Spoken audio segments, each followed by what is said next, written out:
അപ്പോൾ നമ്മുടെ ഇന്നലത്തെ പൂക്കൾ റിമൂവ് ചെയ്യലാണ് ഇന്നത്തെ ആദ്യത്തെ പരിപാടി.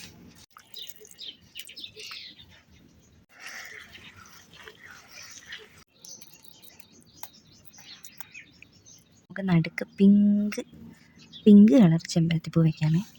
ഇന്ന് നമുക്ക് അധികം പൂവൊന്നും കിട്ടിയിട്ടില്ല കേട്ടോ. ഇതുവരെ കിട്ടാത്തൊരു പൂവാണേ. ഇത് നമുക്ക് കുറച്ചേ ഉള്ളൂ, അതുകൊണ്ട് ഇവിടെ ഇങ്ങനെ ഇട്ട് കൊടുക്കാം.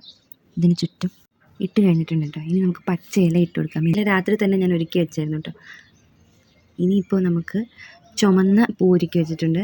ഇത് നമുക്കത് ഇട്ട് കൊടുക്കാം. ഇന്ന് 7 നിര പൂ വേണം കേട്ടോ. ഇന്ന് 7ാമത്തെ ദിവസമാണ്. ഈ ചെമ്പരത്തി ഇങ്ങനെ എതള് പറിച്ച് വെച്ച് കൊടുക്കാമേ.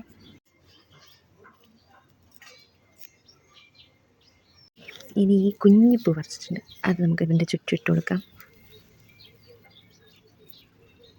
ഒരു പിടി അരളിപ്പൂ നമുക്ക് കിട്ടിയിട്ടുണ്ട്. അത് നമുക്ക് ആദ്യത്തെ ലൈനിൽ തന്നെ ഇട്ട് കൊടുക്കാം കേട്ടോ, കാരണം അത് കുറച്ച് മാത്രമേ ഉള്ളൂ.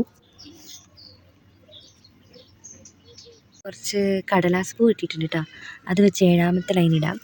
അപ്പോൾ 1 2 3 4 5 6 7ാമത്തെ ലൈൻ കേട്ടോ.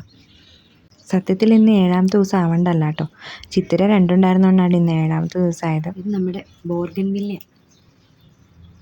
ഇവിടെ എല്ലാവരും മതിൽ പണിതേക്കുന്നത് ബോർഗൻവില്ല ഉപയോഗിച്ചു. അതുകൊണ്ട് ഇഷ്ടംപോലെ ബോർഗൻവില്ല ഉണ്ട്. പക്ഷെ ചോദിച്ചിട്ടൊക്കെ പറിക്കും. 7 ലൈനായതുകൊണ്ട് ഒത്തിരി പൂ വേണം. ഇന്ന് ഇട്ടിട്ട് കാണാം. അപ്പം നമ്മുടെ 7 ലൈൻ പൂക്കൾ റെഡി ആയിട്ടുണ്ട്. എങ്ങനെയുണ്ടെന്ന് നിങ്ങൾ തന്നെ പറയാം കേട്ടോ, ഇഷ്ടപ്പെട്ടെങ്കിൽ. ഇന്ന് തൃക്കേട്ടയാണ്. അപ്പോൾ എൻ്റെ ഓണം സീരീസ് വീഡിയോസ് തുടങ്ങിയിട്ട് 8 ദിവസമായിട്ടോ. അപ്പോൾ നിങ്ങൾക്ക് എൻ്റെ വീഡിയോകളൊക്കെ ഇഷ്ടപ്പെട്ടെങ്കിൽ ലൈക്ക് ചെയ്യാൻ മറക്കരുത് കേട്ടോ. ആരെങ്കിലും സബ്സ്ക്രൈബ് ചെയ്യാത്തവരുണ്ടെങ്കിൽ സബ്സ്ക്രൈബ് ചെയ്യാനും മറക്കല്ലേ.